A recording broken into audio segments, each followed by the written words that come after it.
Bismillahirrahmanirrahim. Assalamualaikum warahmatullahi wabarakatuh. Bapak Ibu guru hebat di seluruh Indonesia, perkenalkan nama saya Eka Yulianti, calon guru penggerak angkatan 11 dari SDN 2 Bangkle Blora. Pada video kali ini, saya akan memaparkan aksi nyata pada modul 1.4 menyebarkan budaya positif di sekolah. Sebelumnya, saya ingin mengucapkan terima kasih kepada Bapak Mardiono selaku fasilitator dan Ibu Jumiatun sebagai pengajar praktik, serta seluruh warga sekolah SDN 2 Bangkle Blora. Di aksi nyata kali ini, saya berkolaborasi dengan rekan saya yang ada di satu sekolah, yaitu dengan Ibu Mira. Kami melakukan kolaborasi terkait diseminasi budaya positif di sekolah kami. Berikut saya akan menampilkan aksi nyata modul 1.4 beserta rancangan pembuatan aksi nyata, diseminasi budaya positif di sekolah, dan pembuatan keyakinan kelas. Selamat menyaksikan.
Yang kami hormati Ibu Kepala Sekolah, Ibu Margarita Susilowati, SPD, MPD.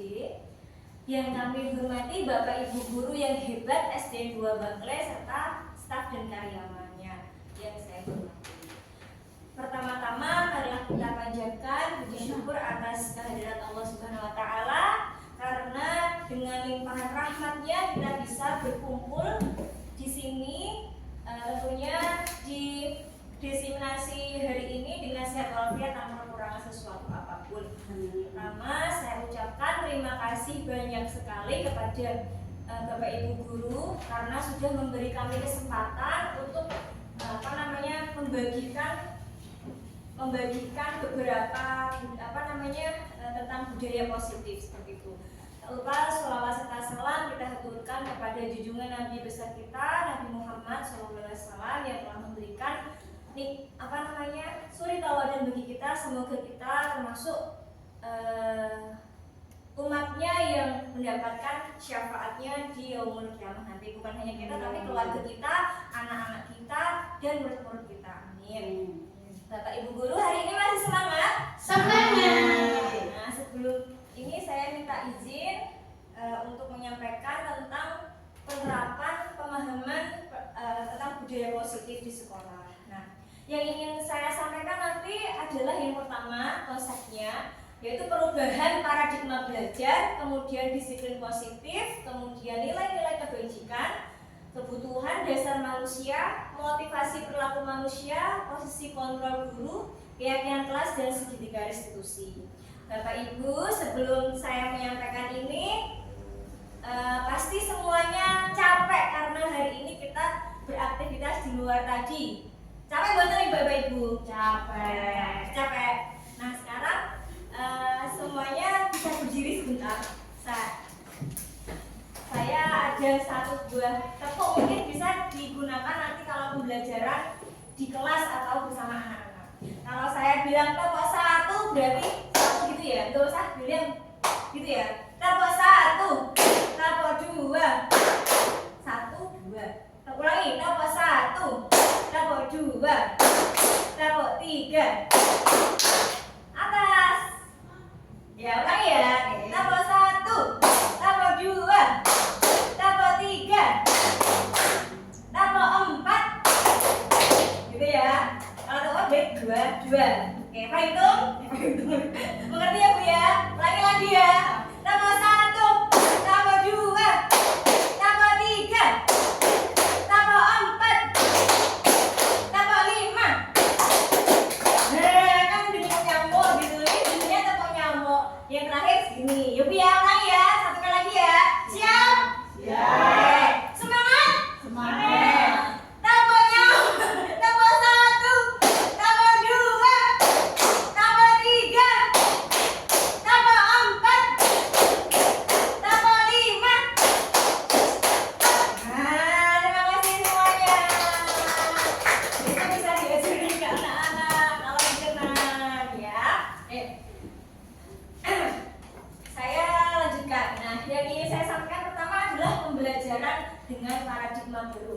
Bapak Ibu, di sini saya hanya ingin berbagi, bukan ingin menggurui atau apapun itu, tapi kodratnya manusia itu kan belajar ya. Bahkan belajar kita adalah sepanjang hayat. Jadi ketika kita masih di dalam kandungan juga belajar, lahir juga belajar, anak-anak juga belajar. Bahkan kita jadi guru harus belajar. Janganlah menjadi guru, kan ibaratnya adalah cahaya, menerangi ya kan, seperti itu. Nah, jangan menjadi cahaya itu, jangan menjadi cahaya lilin.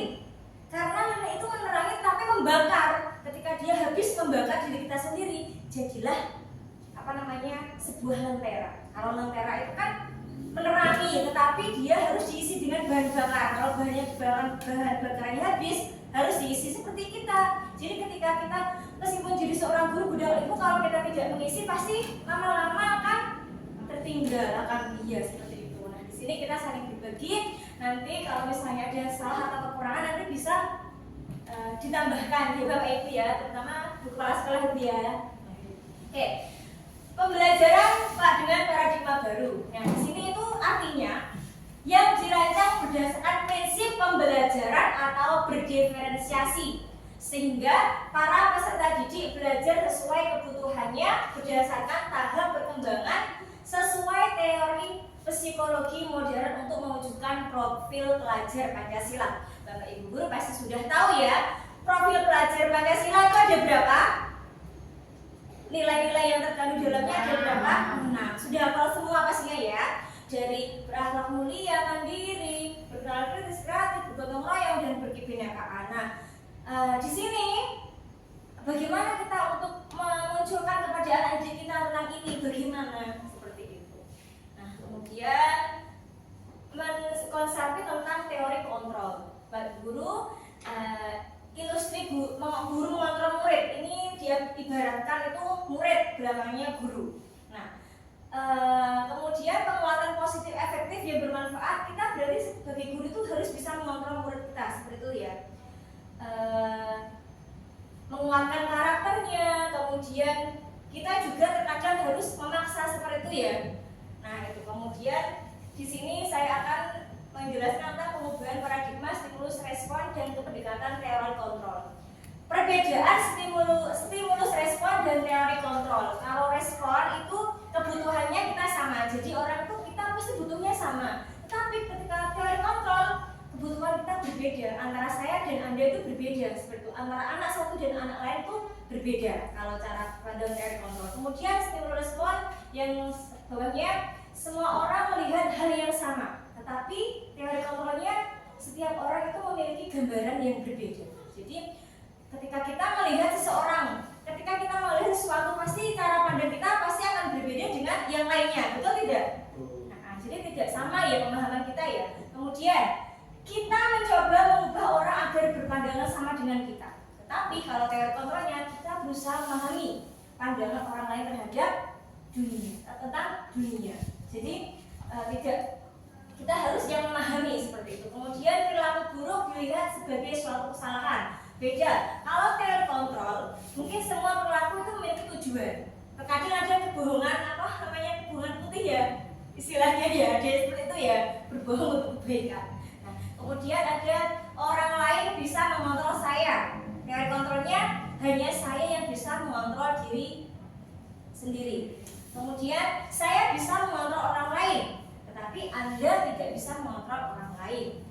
Kemudian pemaksaan pada saat bujukan gagal, yang teori kontrolnya kolaborasi dan konsensus menciptakan pilihan-pilihan baru. Nah, yang satunya modelnya berpikiran menang kalah, tapi kalau teori kontrol berarti berpikiran menang-menang. Jadi bagaimana supaya semuanya menang-menang. Nah, di sini tadi kan tentang budaya positif ya. Pasti Bapak Ibu sudah tahu tentang budaya positif ya?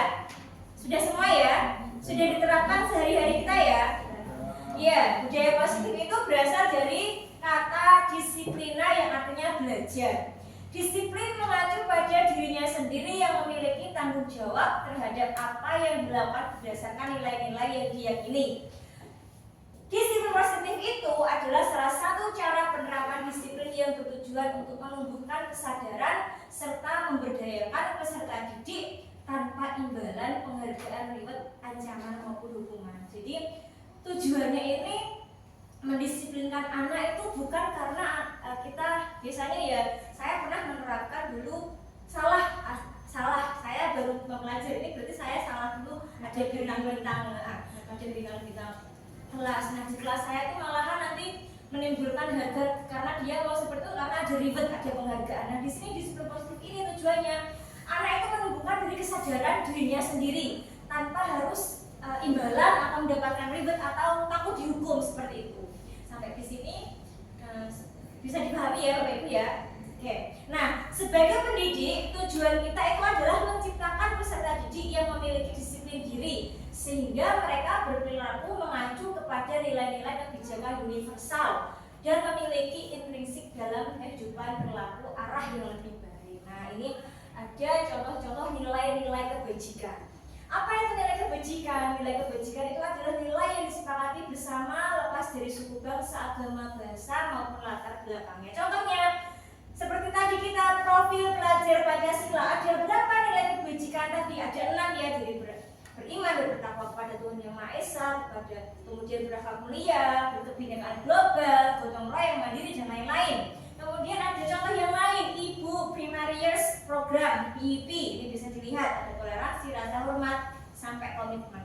Kemudian ada yang namanya life skill. Apa nilai kebajikannya? Bisa dibaca seperti itu.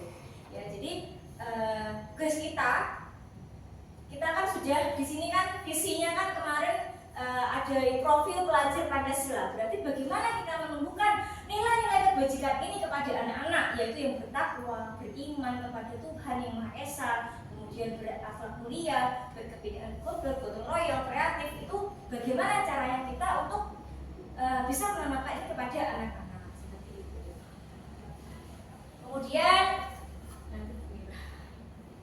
oke, tadi kan kita sudah ada teori stimulus dan kontrol ibu-ibu ya. Nah, sekarang kita membahas motivasi perilaku manusia. Nah, motivasi kan tadi kan ada 2, yaitu ekstrinsik dan intrinsik. Ekstrinsik itu contohnya itu untuk menghindari ketidaknyamanan atau hukuman. Jadi anak itu ketika dia mengikuti disiplin positif, dia itu takut dihukum. Makanya dia itu itu dihukum, jadi dia ya seperti itu. Kemudian untuk mendapatkan imbalan, dia mau melakukan yang ketentuan-ketentuan peraturan, tapi dia mengharapkan imbalan, baru dikasih imbalan iming-iming atau ribet atau apa, dia tergerak hatinya melakukan seperti itu. Nah, yang kedua adalah motivasi intrinsik. Motivasi intrinsik ini adalah yang datang dari di dalam diri sendiri. Berarti kesadaran diri sendiri, yaitu ya seperti ingin untuk menjadi orang yang mereka inginkan dan menghargai diri sendiri serta nilai-nilai yang mereka percaya. Jadi menghargai diri sendiri seperti itu. Contohnya kalau kita itu mungkin datang tepat waktu seperti itu ya. Mungkin ini saya sendiri juga berusaha untuk tidak telat seperti itu ya. Nah, itu motivasinya karena nanti pinjir-pinjir itu, tapi karena aku ini loh guru, aku harus menjadi teladan yang baik seperti itu. Aslinya seperti itu. Ini saya mencoba menambah seperti itu kepada diri saya. Nah, jadi tidak semata-mata karena pinjir lewat jam 7 seperti itu ya. Nah, ini kita belajar bareng-bareng, saya juga belum sempurna. Sama saya juga telatan, mau seperti itu ya. Jadi kita sebelum kita mengharapkan anak kita tergerak hatinya untuk mendapatkan motivasi intrinsik, kita harus melakukannya terlebih dahulu. Sip ya Bu ya, seperti itu ya. Nah, kita harus sadar diri, oh aku guru, aku harus seperti ini, seperti itu. Oke, nah di sini saya akan membedakan hukuman, konsekuensi, dan restitusi. Hukuman itu tidak terencana, tiba-tiba diberi hukuman. Kemudian murid tidak tahu apa yang akan terjadi, tidak dilibatkan dikai hukuman apa, dia tidak dilibatkan tanpa ditanya-tanya atau apa, langsung dihukum seperti itu. Bersifat satu arah, kemudian berupa hukuman fisik atau psikis. Sedangkan konsekuensi itu adalah terencana, disepakati sesuai dengan peraturan. Jadi sebelumnya sudah membuat peraturan, kemudian murid tetap dibuat tidak nyaman. Sikap guru selalu memonitor murid. Nah, kalau restitusi itu proses menciptakan kondisi bagi murid untuk memperbaiki kesalahan, proses kolaboratif yang mengajarkan murid untuk mencari solusinya sendiri. Jadi nanti seperti berkolaborasi antara guru dan murid seperti itu. Sampai sini ya. Nah, ada yang ditanyakan Bapak Ibu? Paham ya insya Allah ya teknik ya. Nah, sekarang ini coba Bapak Ibu guru tebak apakah ini hukuman atau konsekuensi. Saya bacakan ya. Eno datang terlambat ke sekolah sekitar 20 menit. Pak Hasan marah sekali karena Eno sudah seringkali terlambat. Tanpa berpikir panjang, Pak Hasan langsung memarahi Eno dan menyuruh berlari keliling lapangan basket sebanyak 10 kali. Bapak Ibu, ini merupakan hukuman atau konsekuensi? Hukuman. Iya, betul sekali hukuman. Oke, kita lanjut lagi ya. Nah, kalau ini Siti mencoret-coret di buku Tini. Ibu guru meminta Siti segera membersihkan coretan di buku Tini. Hukuman atau konsekuensi? Konsekuensi. Iya, seperti itu ya. Kemudian lanjut lagi. Kalau ini, Juna tidak sengaja menumpahkan air minum di meja Rita. Bu guru meminta Juna untuk membersihkannya sampai kering dan bersih. Hukuman atau konsekuensi? Konsekuensi. Sepakat? Oke, sip, betul. Lanjut. Andre mencontek PR Rita. Bu guru meminta Andre untuk membersihkan WC dan kamar. Yes. Tepuk tangan yang meriah untuk Bapak Ibu guru dari sejak Mahamed dan luar biasa. Terima kasih. Kemudian kita lanjut lagi ya. Nah, sekarang ketika tadi kan kita ada sebelum itu kan ada keyakinan kelas ya. Bapak Ibu guru pasti semuanya sebelum masuk ajaran baru pasti semuanya membuat keyakinan kelas. Yes. Iya, ada yang belum? Pasti sudah ya, sudah familiar ya. Nah, kenapa sih keyakinan kelas kok bukan peraturan kelas? Ada yang bisa menjawab? Ada yang menanggapi? Ayo. Mengapa sih keyakinan kelas bukan peraturan kelas? Bu Ana mungkin? Apa Bu? Kenapa kok harus keyakinan? Kenapa bukan peraturan?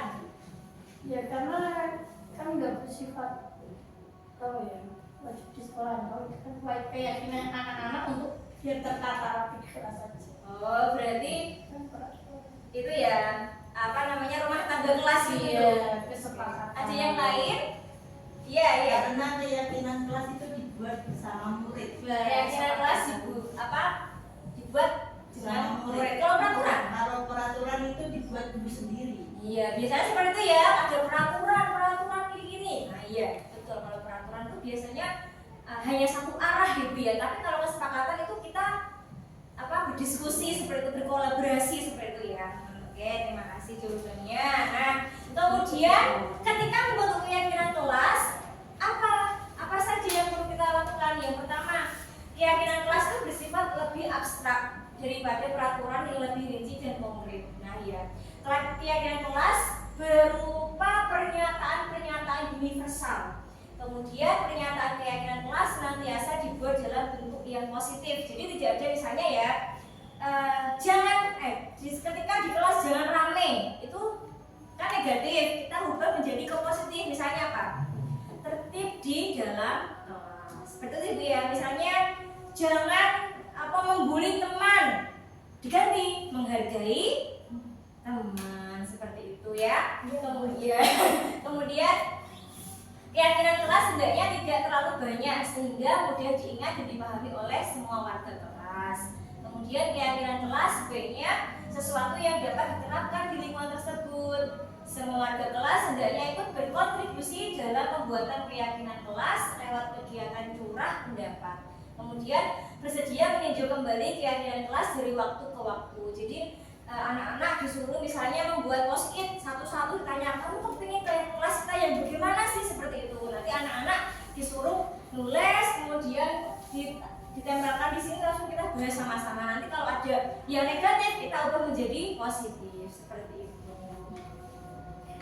Nah, prosedurnya yaitu mempersilahkan warga sekolah atau murid-murid untuk bercurah pendapat. Kemudian mencatat semua masukan-masukan tadi yang ada di post-it, dicatat semua.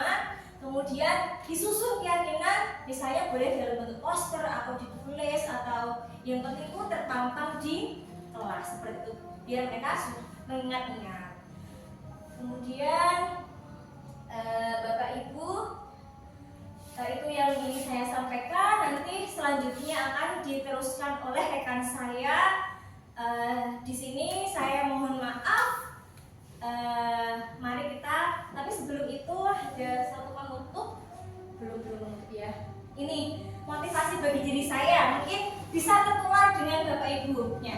Bila raga ini masih mampu untuk melakukan kebaikan, lakukanlah. Meski itu hanya sebuah kebaikan kecil. Manfaatkanlah sehatmu sebelum masa tiba sakitmu. Manfaatkanlah masa mudamu sebelum masa tuamu. Gerakkan hati dan jiwamu untuk melakukan perubahan yang lebih baik. Berusaha. Semoga kita selalu berusaha untuk melakukan kebaikan ya Bapak Ibu ya. Hari ini saya cukupkan, lanjutkan dengan rekan saya selanjutnya. Kepada Bu Mira, dipersilakan. Terima kasih.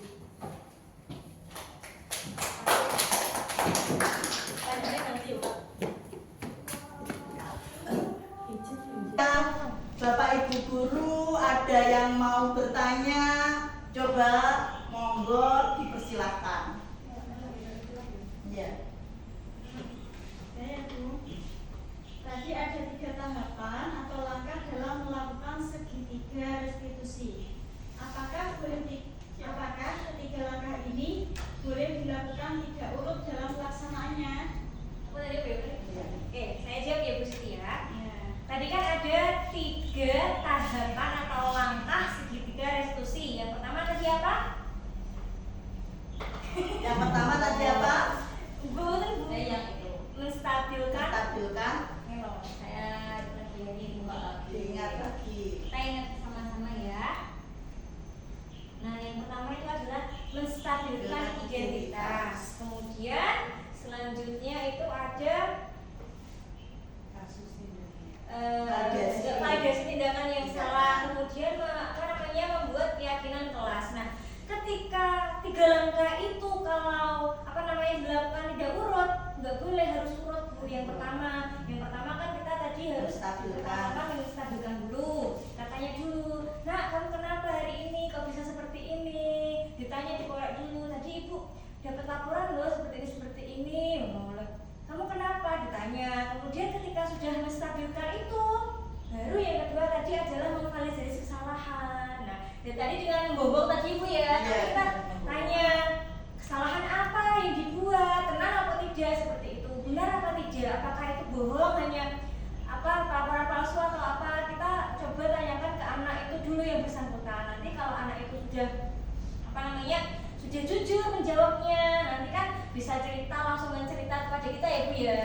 Kemudian kita, oh berarti ini kamu salah atau tidak, seperti itu. Kemudian baru menanyakan keyakinan. Kalau kita tanyakan keyakinan, kita tidak tahu masalahnya, tidak tahu sebab-sebabnya, kan lucu ya Bu ya. Jadi kita harus urut. Jadi validasi kesalahan, menstabilkan menstabilkan, kemudian baru validasi memvalidasi kesalahan, kemudian baru keyakinan. keyakinan. Jadi keyakinan kelas apa yang kamu langgar? Misalnya itu Bu tidak menghargai teman. Nah kira-kira bagaimana tindakanmu selanjutnya? Enaknya bagaimana? Kita tanyakan, misalnya dia dari dirinya sendiri itu loh. Maksudnya mau bagaimana? Maksudnya bagaimana? Oh minta maaf Bu. Kalau gitu misalnya berdamai Bu seperti itu ya, seperti itu. Mungkin Bu Mira mau menambahkannya lagi? Ya Bu, terus Bu ditambahkan. Misalnya ya memang benar untuk menemukan segitiga restitusi itu harus urut, yaitu yang pertama yaitu menstabilkan, kemudian validasi, kemudian keyakinan kelas. Kalau ketiga itu tidak urut, nanti bisa kocar-kacir ya, bisa kocar-kacir. Jadi kita menstabilkan dulu, anak itu ditanya masalahnya kenapa. Jadi kita bawa dulu kenapa masalahnya kok sampai seperti ini gitu ya. Kemudian memvalidasi, oh ternyata masalahnya ini. Terus kemudian kita menanya keyakinan kelasnya. Jadi kita menanyai sambil untuk memvalidasi itu kita biasanya misalnya tadi masalahnya tentang mematahkan sapu. Jadi kita tanya, oh terus cara penyelesaiannya bagaimana? Kan tidak bisa kalau anak itu diselesaikan sendiri, tidak, harus minta bantuan kepada penjaga seperti itu. Sudah jelas Ibu? Oke, sama-sama. Kemudian ada yang ditanyakan lagi? Ya Bu, Ya. dampak apa yang diharapkan dalam membuat keyakinan kelas? Oh, dampak apa yang diharapkan untuk membuat keyakinan kelas? Dampaknya sangat banyak sekali Bu. Jadi kalau kita membuat keyakinan kelas, biasanya kan yang pertama yaitu kita bisa memotivasi anak. Oh iya, itu lah penggawe dewe, harus saya yakini sendiri seperti itu. Kemudian pembelajaran juga bisa maksimal. Jadi kalau misalnya ada anak yang berbuat jelek, kemudian ada yang mengejek temannya, itu kan di situ sudah ada keyakinan kelas. Karena keyakinan kelas itu dibuat sendiri oleh anak, kemudian ibu guru, kemudian juga untuk anak seperti itu. Jadi dampaknya sangat banyak sekali. Terima kasih Bu. Oke, sama-sama. Oh iya, saya ingin menambahkan. Oh iya, mau Selama ini kan saya sudah mempraktekkan membuat keyakinan kelas. Dampaknya itu yang pertama, jadi kan tadi ada dua motivasi ya, eksternal sama internal. Nah, jadi kalau kita sudah membuat keyakinan kelas itu, anak-anak itu kan sudah sadar, maksudnya oh ini tugasku seperti ini. Jadi mereka tanpa disuruh itu langsung dikerjakan sesuai dengan yang kesepakatannya itu. Misalnya kalau saya itu pagi-pagi terusan, biasanya kan dulu belum ada kesepakatan kelas itu suka nawar Bu. Sekarang itu anak-anak misalnya pagi jadwalnya hari ini misalnya murojaah surat apa, langsung dibuka buku semuanya membawa juz amal seperti itu. Kemudian ketika kita di kelas itu jadinya itu langsung hab-hab gitu ya Bu ya. Jadi anak-anak itu kalau dia berbuat salah kita tidak bingung mau bagaimana seperti itu kan, karena sudah ada konsekuensinya kesepakatannya tadi ya Bu ya. Seperti itu. Ada yang lain? Monggo. Tadi kan ada lima kontrol guru ya. Apakah semua itu harus kita miliki dalam menyelesaikan kasus? Oke. Tadi kan ada 5 kontrol. Apa saja tadi yang pertama? Penghukum. Kemudian Ada pemantau. pemantau. Kemudian membuat rasa bersalah dan manajer. Dari 5 posisi kontrol ini mungkin ya ada 2 itu yang nggak boleh dilakukan aslinya. Yang 3 boleh. Tetapi yang tidak boleh dilakukan itu aslinya penghukum sama membuat rasa bersalah tadi. Itu katanya itu ya Bu ya, nggak berhasil ya. Tidak berhasil karena menghukum terus. Nah, yang ketiga ini sebagai teman, sebagai pemantau dan sebagai manajer ini yang mungkin disarankan untuk kita sebagai pendidik. Tetapi alangkah baiknya kita bisa melakukan 5 posisi kontrol ini, kita lihat situasi dan kondisi kasusnya. Jadi ketika situasi dan kondisi kasusnya itu kok dia tidak ya harus ya bisa penghukum, bisa membuat rasa bersalah, kemudian bisa pemantau, bisa manajer atau bisa teman. Jadi itu kita lihat anaknya, karakteristik anaknya juga. Dia bisa dikerasi atau tidak, bisa gimana, kita pokoknya lihat situasi dan kondisinya. Kita gunakan yang tepat itu yang mana antara 5 posisi kontrol tadi. Nah, bahkan segitiga restitusi itu semua kasus itu tidak bisa diselesaikan dengan segitiga restitusi. Jadi untuk kasus-kasus berat itu segitiga restitusi tidak bisa digunakan. Harus misalnya ya beratnya itu misalnya kok sampai mencurinya itu kok sampai mencuri sepeda motor misalnya, atau mungkin melakukan pelecehan seksual. Nah, untuk ini segitiga restitusinya itu sudah tidak bisa dilakukan karena untuk kasus yang lebih berat kita harus kolaborasi dengan pihak luar, misalnya kantor polisi atau apa seperti itu. Iya, jadi segitiga restitusi itu untuk yang ringan. Artinya kan restitusi itu kan kalau dari bahasa Indonesia kan itu artinya tawar menawar. Jadi kita menawarkan kepada anak-anak itu mencari solusi bersama seperti itu. Mungkin Bu Mira mau menambahkan tentang posisi kontrol tadi. Iya, posisi kontrolnya tadi ya Bu ya. Jadi yang pertama itu penghukum. Biasanya anak kalau dihukum ya biasanya kenapa aku dihukum, salahku apa? Padahal biasanya itu terus membandingkan. Betul sekali dengan Bu Eka. Yaitu biasanya penghukum itu jadi anak itu merasa minder. Aku didarani nakal terus, malah tambah sansoyo nakal karena dengan hukuman itu. Karena sekarang fisik itu kan dilarang ya Bu ya, apalagi di sekolah ya. Anak sekolah itu fisik sudah tidak boleh. Berbeda dengan guru-guru yang dulu ya Bu ya. Biasanya kita mainnya ada yang main fisik, tetapi sekarang sudah tidak seperti itu. Jadi kita melakukan pendekatan kepada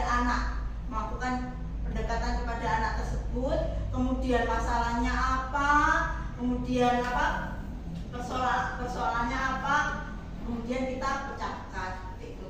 Terus itu tadi untuk pendekatan sebagai teman. Jadi kita sebagai guru itu tidak boleh terlalu dekat sebagai teman, karena apa? Kadang itu tadi anak tidak bisa mandiri, ya kan? Jadi masanya untuk berbicara adabnya, apalagi kita kan itu sesuai profil pelajar Pancasila, adab itu kan dijaga. Jadi kalau antara jarak anak dan guru itu harus dibedakan, tidak boleh dijadikan sebagai teman. Kalau sebagai teman itu kan standar, jadi tidak bisa menghargai murid, itu tidak bisa menghargai guru, seperti itu.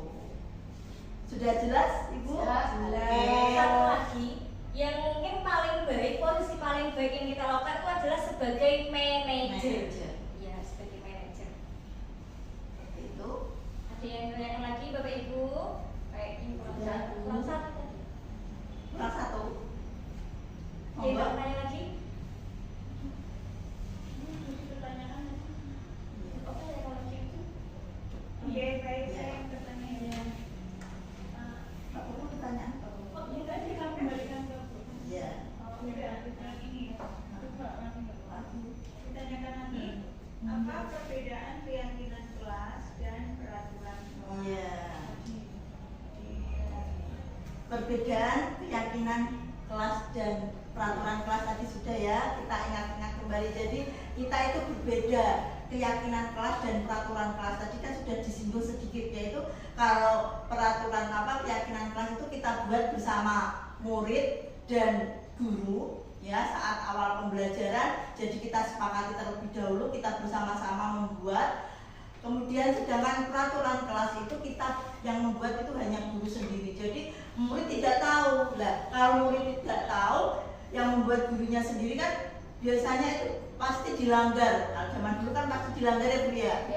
Tetapi kalau yang membuat itu anak-anak sendiri itu biasanya itu dia yang membuat saya sendiri. Jadi saya harus menaati keyakinan kelas. Itu mungkin Abu Eka menambahkan? Iya. Kalau peraturan kan itu bersifat mengharuskan atau memaksa ya. Kalau peraturan itu dipaksa apa ben iso ini itu bagaimana dipaksa. Jadi itu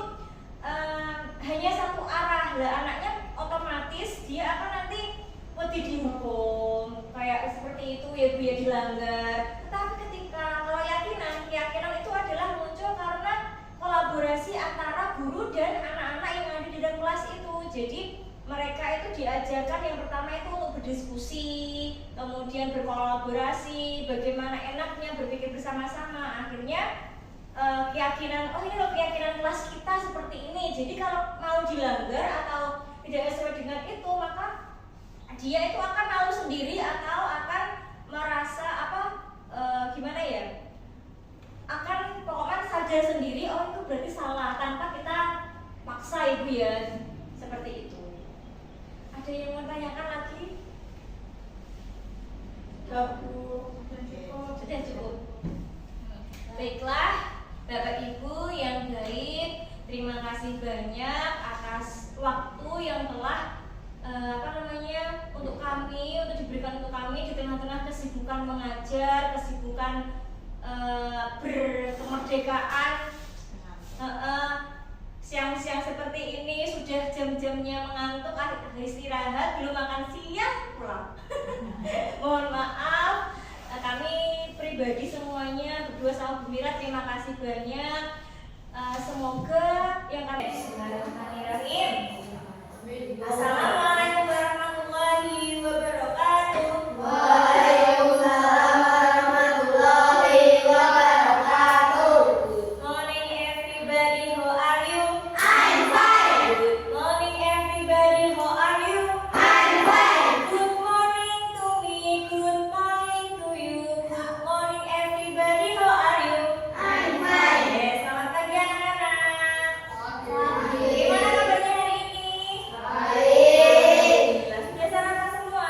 Sudah. Hari ini yang tidak masuk siapa?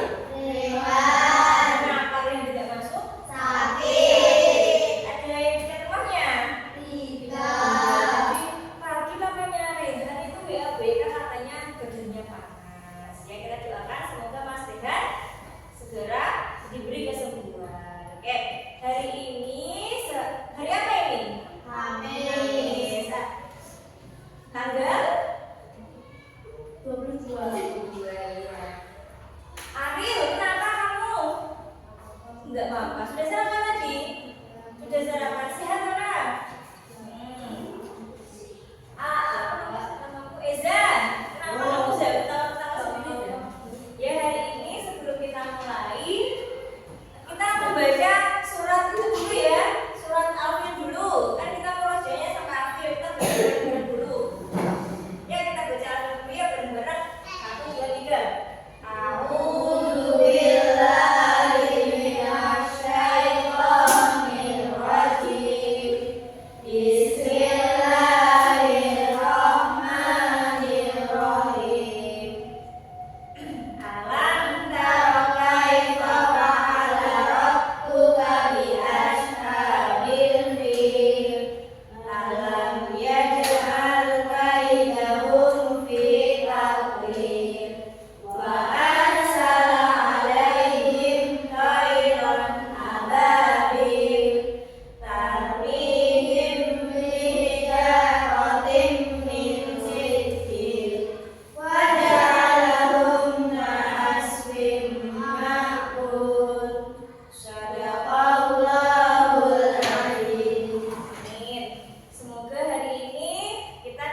ya.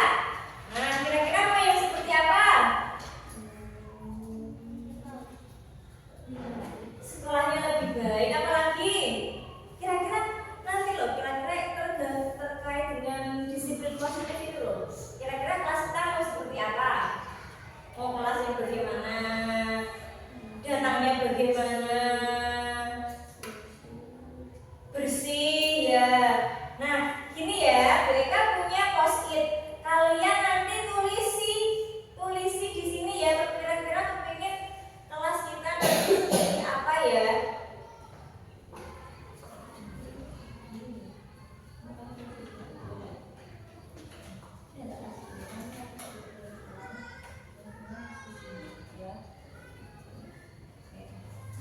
BK bagi post-it, nanti kalian tulis mau kelas kita seperti ini.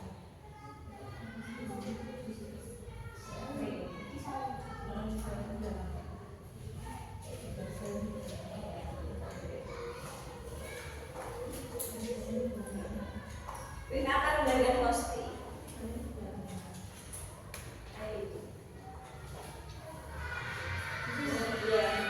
Ini kalian tulis kepingin kelas kita yang bagaimana.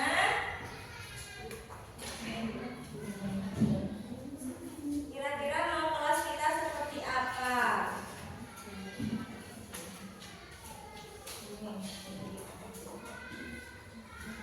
Ya. Kira-kira kepingin kelas kita seperti apa? Nanti boleh ditambah sendiri-sendiri. Yang mau kurang kertasnya boleh di sini ambil. Misalnya kita mau sekolah kita yang tulis dulu, ayo tulis lebih dari satu. Kira-kira mau kelas kita yang seperti apa? Kita menginginkan kelas kita yang bagaimana? Ditulis.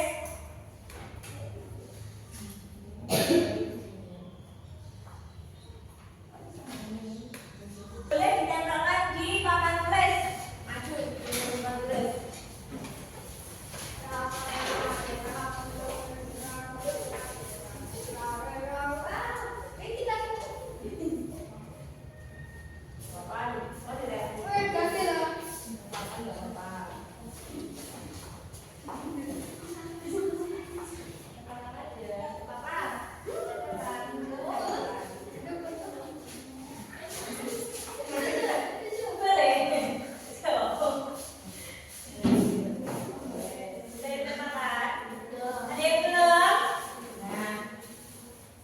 Oke, sebelum kita membahas ini, coba semuanya berdiri dulu. BK, kalau BK bilang teko 1, cepat dulu ya. 2, tek. Mana ya tuh? Ulangi, teko 1, teko 2, teko 3. Nggak bisa ya? Ulangi, teko 1, teko 2, teko 3. Nah, teko 4 bagaimana?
Ya, gini aja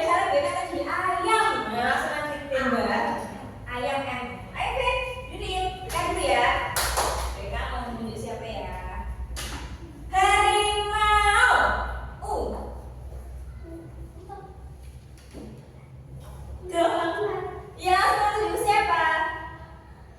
Langsung tunjuk. Ular siapa? Ariel apa ular tadi? Ular gitu loh. Ular juga. Ular berarti belakangnya R. Ya kamu tunjuk siapa? Rusa kan? Rusa. Ayam. Ayo.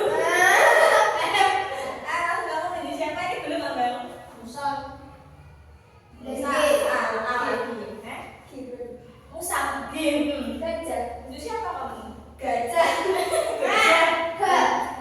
Ya. Harimau. Harimau. Apa? Dewannya Tiara. Ekor minggu yang punya. Nah, kamu begini unta. Unta. A berarti A. Ayam sudah tadi. Banyak teh A. A.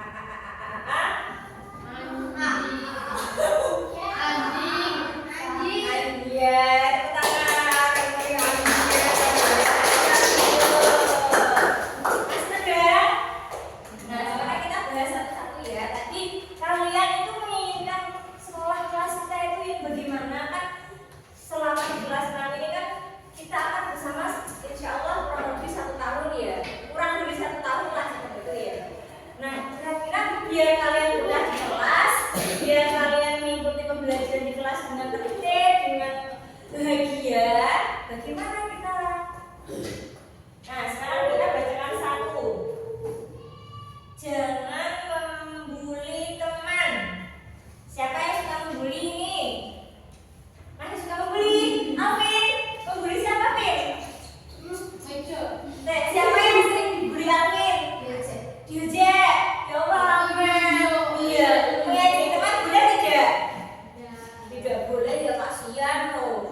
Biasanya mereka pernah dengar di itu ya, tinggi-tinggi loh ya. Masalah apa yang tinggi loh ya? Pandai. Ya. Oke, kita berarti kalau ada kesepakatan kelas dengan teman-teman, berarti nanti tidak boleh menghina teman, mengejek teman ya. Nanti ada konsekuensinya. Terus tidak berbuat gaduh. Siapa yang suka berbuat gaduh?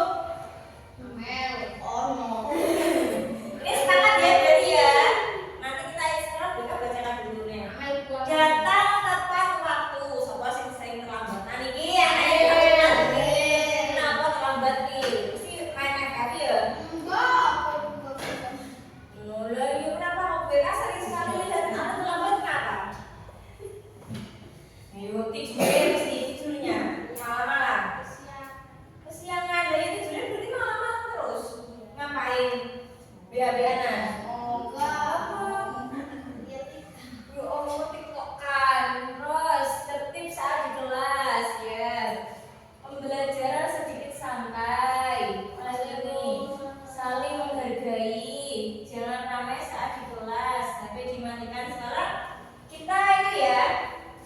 Kita tulis di sini dulu satu-satu dulu.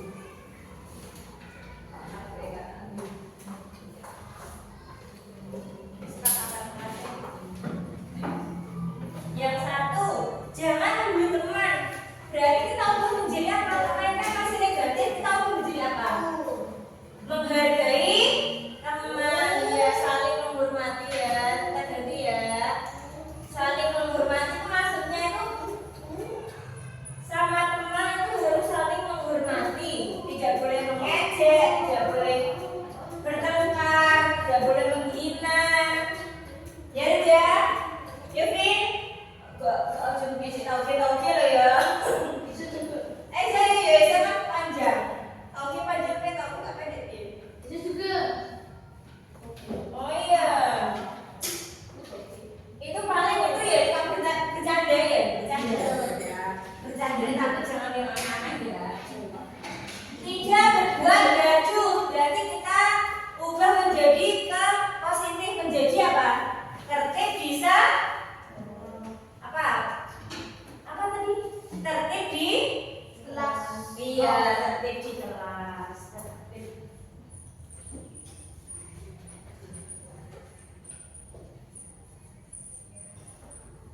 Terus yang ketiga, saling menghargai. Sudah ini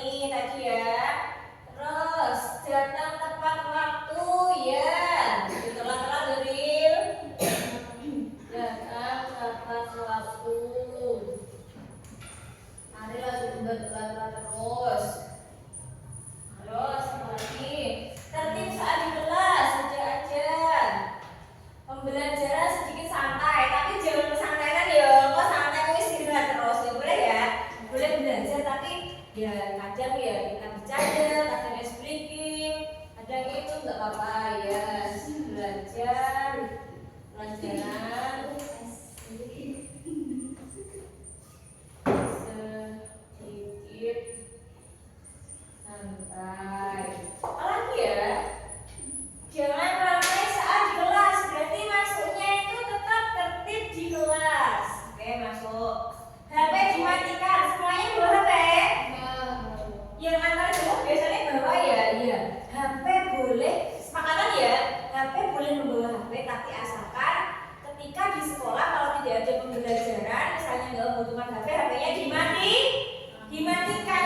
Boleh nanti pemain HP ketika pulang mau misalnya WA atau telepon orang tua disuruh jemput boleh. Tapi kalau pelajaran, kalau istirahat tidak boleh menggunakan HP. Nanti HP dimatikan.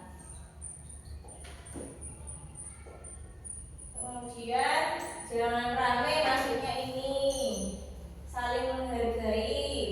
Oke, dari sini, dari kesepakatan ini apakah ada yang ingin ditambahi?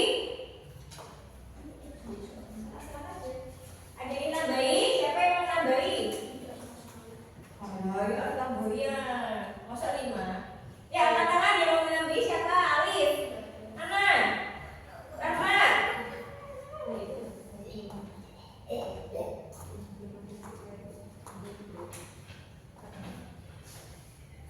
Ya, yang mau menambahkan siapa? Rahmat,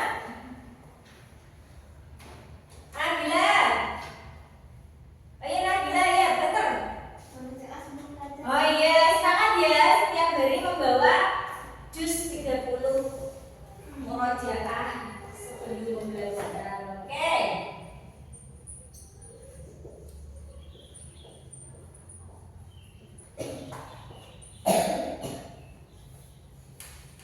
Kenapa kok harus murojaah? Karena kita itu butuh yang namanya siraman rohani. Kita butuh agama. Ketika kita bermurojaah, insya Allah nanti kita membaca satu huruf saja itu ada 10 kebaikan. Ya, jadi di sekolah itu biar ya dapat pahala, ya dapat ilmu, ya belajar, ya seperti itu ya. Kemudian apalagi ada? Ada yang mau ditambahkan? Keumpamaan aja. Ariel kayaknya mau ditambahkan Ariel. Apa Ariel? Oh iya, karena sekolah kita kan ini kelas kita berarti harus menjaga kebersihan. Yang piket ya, menjaga kebersihan. Hari ini yang piket siapa? Tadi nyapu enggak? Nyapu enggak? Nyapu ya. Hari ini yang piket siapa? Coba angkat tangan yang piket. 1, 2, 3, piket semua. Sudah nyapu tadi? Alhamdulillah. Ya, kelasnya bersih. Kemudian ada yang lagi Alvin mau ditambahkan? Alvin, Eza mau menambahkan apa kira-kira? Tadi apa bilang AC ya? Ada AC-nya. Sepakat ini ya? Sepakat tidak? Ya. Kalau sepakat ini, jadi mulai saat ini adalah ini keyakinan kelas kita. Nah, kalau misalnya ada yang nanti yang terlambat, misalnya ada yang masih membuli temannya, ada yang tidak tertib, ketika bu guru menerangkan kalau yang berjek sendiri, berarti nanti ada konsekuensinya. Siap untuk menerima konsekuensinya? Siap? Ya. Oh, hebat ya berarti ya. Kalau begitu kita tulis ini. Setelah kita tulis di sini nanti kalian harus tanda tangan. Harus tanda tangan setelah kita nanti ditulis ya. Ditulis di sini nanti kita akan tanda tangan. Tanda tangan bareng-bareng ya. Dimulai dari siapa dulu yang mau tanda tangan ini? Kamu juga tanda tangan. Ini. Tanda tangan. Iya, nanti sekretarisnya nanti menulis ya. Kita tanda tangan dulu, nanti ditulis itu peraturan kelasnya apa, nanti sekretarisnya nulis. Sekarang Bu Nabila silakan tanda tangan.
ditandatangani ya. Berarti nanti kita bareng-bareng membuat posternya ya. Nah, kemudian kita sudah sepakat bahwa ada 7 keyakinan kelas yang ada di kelas 6 ini. Mohon semuanya bisa dibaca berulang-ulang, nanti biar ditempelkan di dinding biar kalian tahu, oh aku harus seperti ini keyakinan kelasku. Berarti kalian harus mencoba, misalnya yang sering terlambat harus mencoba on time. Seperti itu ya. Sebelum Bu Eka akhiri, ada yang ingin ditanyakan? Ada yang ingin ditanyakan apa ditambahkan? Ada enggak? Ada dulu. Semuanya jelas gitu ya. Tadi belum makan apa? Belum sarapan? Belum. Ya. Berarti sudah tidak ada yang mau ditambahkan? Sudah selesai ini? Oke, kalau seperti itu nanti ketua kelasnya sama bunda sekretarisnya nanti bisa satu kelas ini nanti membuat poster, bisa dituliskan di situ di kertasnya tadi ditandatangani lalu ditempelkan di kelas kita ya. Oke? Oke. Coba semuanya stand up please, berdiri.